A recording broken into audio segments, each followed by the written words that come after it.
Hey everybody, this is Minion Soldier, and this is the Piracy Show. Now, you probably think you know exactly where this episode is going, considering the last Inside Star Citizen, and you're not that far off. However, the content of this video is not going to be what you think it's going to be. Now, of course, we could just sit here and fawn all over the Corsair, and if there's anybody who's going to make a video like that, of course, it's going to be me.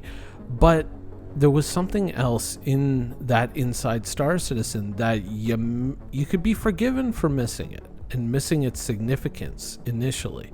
But it's actually something that is pretty huge with some pretty big implications for the future of the game.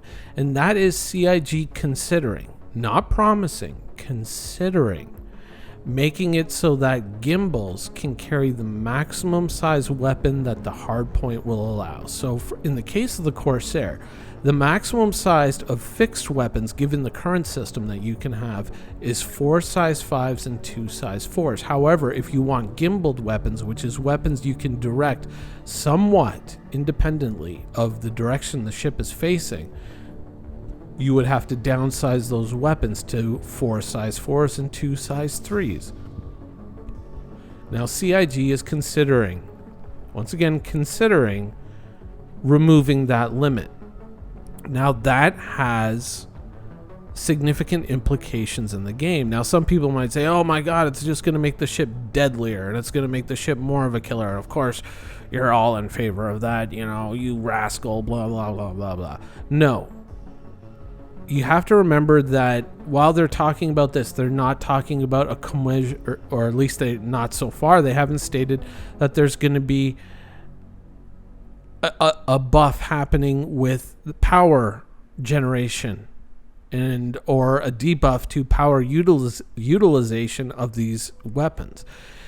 So whereas a size 4 weapon might take X amount of seconds, let's say, just for the sake of argument, let's say 20 seconds to fully recharge from 0 ammunition in its capacitor to fully charged up, a size 5 weapon may take 30 seconds. And so some people might look at this and say, oh, well, you know, it's a bit of a trade-off. Yes, possible. However, if you have some similar gamer DNA to myself, you have some of the same video games in your history, you'll understand that what CIG is aiming for is a more pronounced capacitor effect. When we had the heat system, we had a system that in many ways could be overcome, a system that could be negated to a certain degree. And so we could kind of play around the system. The capacitor system replaced the heat system as a way to kind of speed break people's usage of, you know, basically, you know, ship weapons. It was a way to kind of limit it by saying, oh, this weapon's going to overheat, but then you had the coolers and you could bring in better coolers, stronger coolers, and you could overclock the coolers originally. And so you could actually negate the heat system almost entirely. And you know, that was more spray and pray type weapon fire. Now with the capacitor system, it moved a little bit more towards a burst fire system. Now, of course, what CIG is aiming for here is more skill play. They want you to kind of wait for your windows and then, you know, make the shots when it counts. And it seems that with these turret upgrades, they're kind of leaning into that maybe a little bit more. You know, bigger guns, obviously, is going to be a bigger capacitor draw, so it's going to be more leaning towards skill play, especially if you want to put out the big damage. Well, at least the big damage in, you know, tight windows of opportunity. But this raises another issue, you know, because this is something that I ultimately would be entirely in favor of, and for very obvious reasons. But this also, as much as we would kind of say this is where we want the game to go, is this where ultimately CIG wants the game to go? Because unfortunately, with game development, there's game developers can sometimes be blinded by their idealization of how they want things to play out, and it's a very difficult thing to kind of bring up and say without saying it in the wrong way. But game developers tend to be people who live more in an idealized version of their game than in the real version of their game sometimes. And the problem is that with these heavy duty kind of weapons that they're talking about and putting them on ships that obviously can support a lot of them, and even with the limitations of a capacitor and burst fire, it's very easy to kind of look at this and say, wow, there are going to be some ships that are just going to get absolutely zeroed out in seconds with no chance. And this kind of flies in the face of CIG's idealization of time to kill and whatnot. And so this is kind of where I kind of see what they're going for on one end, but this directly conflicts with the other end of things. And I think that, when you look at a ship like the one that I'm flying now, a Buccaneer, as I'm moving it over to Grim Hex, it's very easy to see that if a Corsair with its, superior sensors and whatnot is able to even get a momentary drop on something like a Buccaneer, that Buccaneer would absolutely get zeroed out with the guns that the Corsair is sporting currently and theoretically could sport with, gimbals, and making it just a little bit easier to kind of make that shot. And when I say make that shot, I don't mean almost literally make that shot, because that first volley is going to be absolutely devastating to a ship like this. And this kind of goes back to what happened with the Ion. Now, of course, the Ion, a size 7 gun on a heavy fighter, who could have anticipated that this would have caused issues in the game, or this would have allowed players to absolutely annihilate one another? I mean, nobody saw this coming. And it was such a surprise, and CIG ended up having to, take a pretty hefty swipe at the Ion. But once again, with these changes, we're making more things like that possible. Or we're making them easier to do. And, think about the Cutlass. Oh my God, gimbaled size 3s? Hello. Can I have control of that turret too, please? That would be great. Can we have, we've talked for so long, because back in the day, back in the olden times of Arena Commander, when you flew a Cutlass, you could control the turret along with your own guns. It was like a gimbal. And I believe there was the flash fire mount. I'm not sure if you can still get it, but there used to be the flash fire mount in games, so you could actually mount guns up there as well. Though I'm not sure if it ever really fully worked. But the thing of it is that on the one hand, we're going for the skill play and we're trying to get the big fat hits in with the good guns, making it a little bit easier with the gimbal. But at the same time, on the other end of the spectrum, we're trying to eliminate this, because smaller ships, newer players, starting players, people who only have certain facilities available to them. And let's be fair, not a lot of people, a lot of us kind of talk about, oh, I have this, I have that, but not a lot of people have a lot of money to drop on a spaceship in a video game, right? I mean, there is the Star Citizen enthusiast community, we'll call it that. There are multiple ships, but there are a lot of other people who are just game package.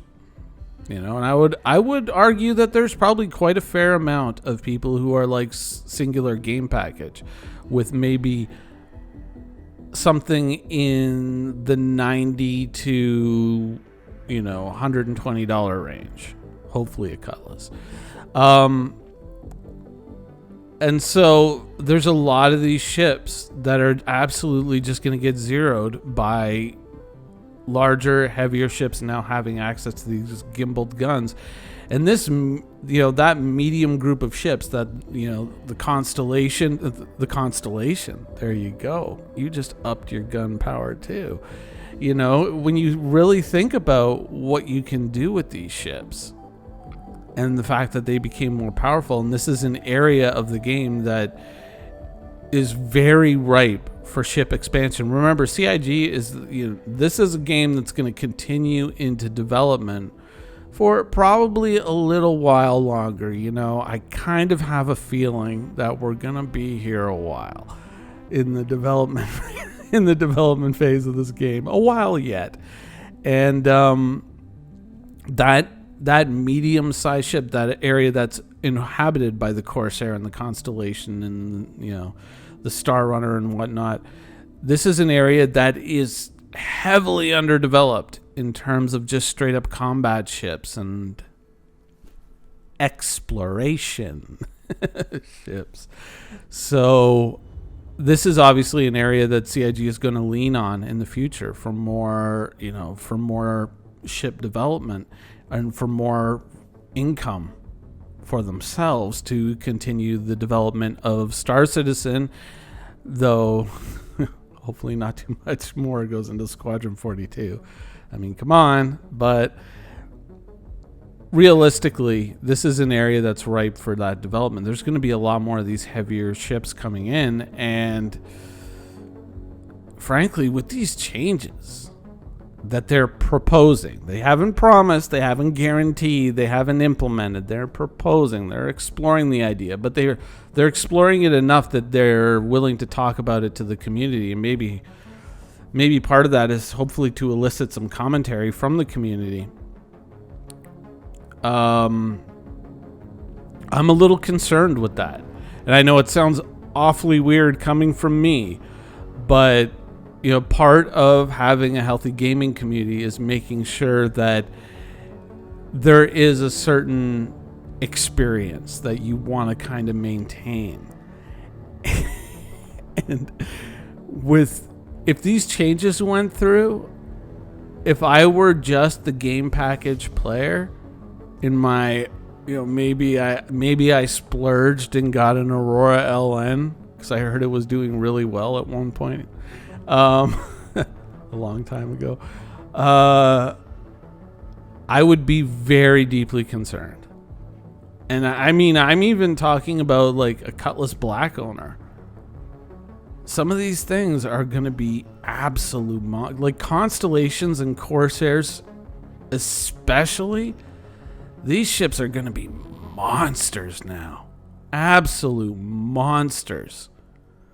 Like, they were good before, and now they just turned even better. And, and there's going to be more ships in there, right? Like, this isn't the end. This is the beginning of this. I've said this before. Right now, they seem to be focusing a lot on the profession ships and whatnot, but this is an area that is just so ripe for development. And it is the obvious solution to a lot of the logistical issues that you run into trying to be a fighter pilot. And this is like that comfortable medium where you don't have to go up to the giant, capital or just sub-capital class ship. This is the area where most of the people who play the game are probably going to gravitate in the end. And these ships, it just seems like they're just getting stronger and stronger and stronger with not just the changes that are coming into the game, but now the proposed changes that are going forward. I used to still look at heavy fighters before the Ion nerf and say these things could be very interesting as well. But now, dude, I mean, on the one hand, as a Corsair owner, as a Corsair enthusiast, I'm pretty big on this. But on the other end, I still think that a healthy game has a lot of variety. There should be a place for the Buccaneer and the Gladius and whatnot. But, dude, I mean, are we, it just seems like there's almost like there's two teams at CIG vying for two different visions of the game. You know what I mean? That's kind of what I'm feeling here. I don't know. Let me know what you think in the comments below. But, yeah. On the one hand, I'm like, cool. On the other hand, I'm like, are you sure you want to do that, though? I mean, really? Thank you for watching. So if you want to keep up with the latest and greatest in Star Citizen and Squadron 43's development, please follow us on our social media channels. See you soon.